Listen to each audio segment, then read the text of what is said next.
अस्सलाम वालेकुम dear viewers, मैं हूं आपका होस्ट ज़फ़र अब्बास नकवी। आज के प्रोग्राम में हम आपको नारकोटिक्स इन्वेस्टिगेशन के मुकदमात में तकमील चालान के हवाले से जो रिपोर्ट 173 है 173 ज़वाद से, इसमें जो गलतियां निकलती हैं इनके नताज वाक़ब से आगाह करेंगे। कौन कौन सी गलत होती हैं, किस तरीके से इन गलत को कंटेन किया जा सकता है और इन गलत से किस तरह बचा जा सकता है, और शू पिंचिंग कहाँ पे की जा सकती है और किस तरीके से हम अपने आप को रिपेयर कर सकते हैं और डैमेजेस को रिपेयर करते हुए मिसल को चालान अदालत भिजवाया जा सकता है। 173 की रिपोर्ट आपके नोटिस में है। जैसा कि आपको इल्म है, जो फाइनल चालानी ज़िम्नी लिख के चालान बना के फॉर्म के ऊपर चालान फॉर्म के ऊपर हम 173 की रिपोर्ट अदालत में सबमिट करवाते हैं। ये फाइनल हो सकती है, हतमी हो सकती है, गैर हतमी हो सकती है, नामुकम्मल और मुकम्मल भी हो सकती है। इसकी तफसीलात हम किसी अलग किस्त में आपको अर्ज़ करेंगे। आज हमारा मतवा नज़र होगा मनशियात के मुकदमात में तकमील चालान और उसके दौरान अगलात होने वाली अगलात, और उनसे हम आपको आगाह करेंगे। हम आपको जजमेंट ऑन इन्वेस्टिगेशन ट्यूटोरियल्स में अक्सर मनशियात, कत्ल, ज़रर और डकैती, इसके अलावा दहशत गर्दी और दीगर मुकदमात में तफ्तीशी निकात बताते रहते हैं। हमारा मेन मकसद और मोटो ये है कि पाकिस्तान भर में लॉ इन्फोर्समेंट एजेंसीज अपनी तफ्तीश को इस तरीके से बेहतर करें कि मुजरमान की बरीयत के चांसेस बहुत कम हो जाएँ और मुलजमान सीधे जेलों में जाएँ और साथ में उनको सज़ा याबी हो, यानी कि कन्विक्शन हो। तो शुरू करते हैं आज का लेक्चर।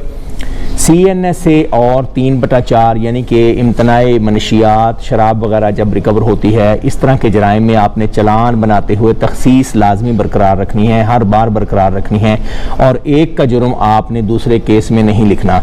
कई बार आप 9 CNSA को मुकम्मल नहीं लिखते, जो पूरी सेक्शन है इसको आप पूरी सेक्शन को तहरीर नहीं करते और आप शॉर्टन कर देते हैं, शॉर्ट फॉर्म में कर देते हैं। ये नहीं होना चाहिए। शॉर्ट फॉर्म में आपने नहीं लिखना, बतफसील लिखना है, और तफसील के साथ FIR के ऊपर और केस में, ज़िम्नी में और जिस जिस जगह पे फर्द मकबूजगी में आपने जहाँ जहाँ इस जुर्म को लिखना है मुकम्मल लिखना है। इसी तरह चालानी ज़िम्नी में और चालान फार्म के ऊपर भी आपने जुर्म को मुकम्मल लिखना है। 9C और 15 CNSA की दफ़ात के अलावा दफ़ात का चालान भी मजाज अदालतों में आप बर वक़्त जमा कराएंगे। चालान की पेशानी पर मुकम्मल, नामुकम्मल या ततिम्मा जैसा भी मामला हो, आपने लाजमी तहरीर करना है कि कौन सा चालान आप जमा करवा रहे हैं। हर चालान मा ततिम्मा चालान SDPO से लाजमी फारवर्ड होगा और करवाया जाना चाहिए और उसके बाद जमा करवाना चाहिए।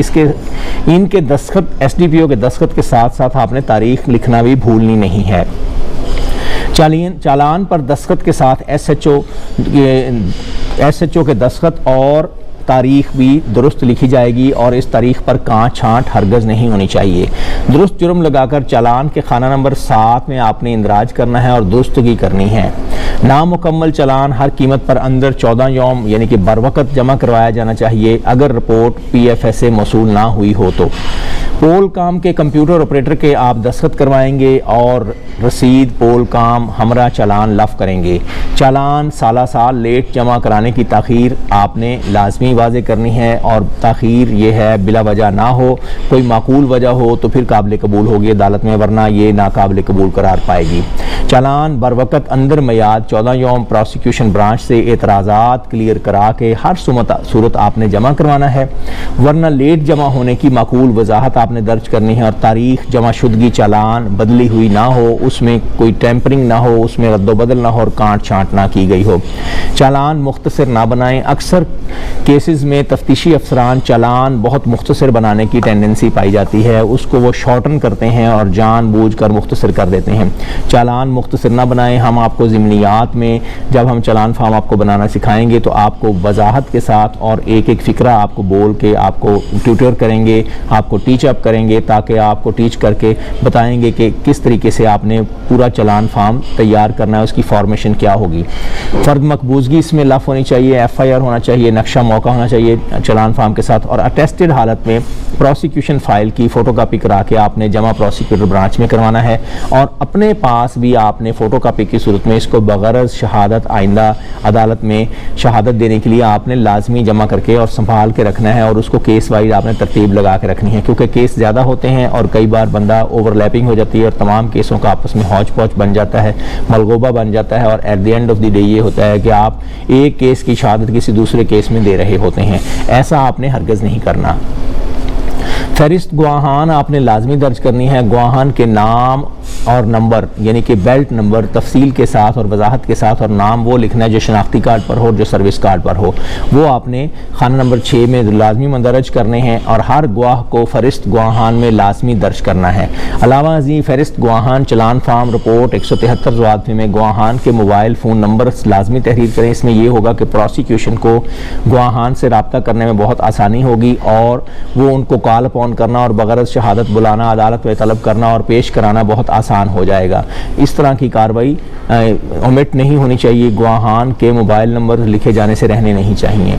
इसके अलावा चालान और नकल पुलिस थाना की तकमील रिकॉर्ड इस तरह करानी है कि थाना की एक मोहर होती है बनी हुई, जिसमें जो चालान के ऊपर लगाई जाती है, जिसमें बताया जाता है कि इस मोहर के तहत ये कार्रवाइयाँ मुकम्मल कर ली गई हैं और चालान की तकमील से पहले ये काम और ये अफ़आल सरकारी SOPs के मुताबिक सरअंजाम दे दिए गए हैं और वो मोहर लाजमी लगी हो। और उसके अलावा तफसील कागजात लफ चालान आप वजाहत से देखें, तसल्ली से देखें और उनकी तरतीब भी बरकरार रखें और ये भी देखें कि इनके मुताबिक कागजात बकिया लफ हैं या नहीं। ये चीज़ें आपने अमल दरामद करनी होती हैं। नादरीन, आज का आपको प्रोग्राम उम्मीद है पसंद आया होगा। अगर आपको JIT प्रोग्राम पसंद आ रहा है तो हमारे चैनल को सब्सक्राइब कीजिएगा, लाइक कीजिएगा, शेयर कीजिएगा और कमेंट कीजिएगा। अपने दोस्तों को बतलाइएगा। तफ्तीशी अफसरान, अपने दोस्त तफ्तीशी अफसरान, हमराही तफ्तीशी अफसरान को हमारे प्रोग्राम के मतलब बता सकते हैं ताकि आप हमारी प्रोग्राम से गाइडेंस हासिल करें। अगर आप मनशियात के ख़िलाफ़, नासूर के ख़िलाफ़ जंग में शामिल होना चाहते हैं और कैंपेन का हिस्सा बनना चाहते हैं तो NGO मौजूद है। सैयद जुल्फ़कार हुसैन गिलानी, सैयद मोहसिन गिलानी गढ़ी शाहू लाहौर में NGO चला रहे हैं जिसका नाम है drug demand reduction training advisory hub. इसके साथ मिलकर आप कोलैबोरेट कर सकते हैं, कोऑर्डिनेट कर सकते हैं। अलावा जी, अगर आप मुझसे लेक्चर अपने कॉलेज में, इंस्टीट्यूट में, अदारे में दिलवाना चाहते हैं और ऐसे लेक्चर दिलवाना चाहते हैं जिसमें नारकोटिक्स इन्वेस्टिगेशन के मतलब आपको मैं अर्ज़ करूं तो आप, मेरा नंबर स्क्रीन के नीचे शो हो जाएगा, आप मुझसे रब्ता कर सकते हैं और मुझे कॉल अपॉन कर सकते हैं। नाज़रीन, आज का प्रोग्राम देखने का शुक्रिया। अल्लाह हाफिज़।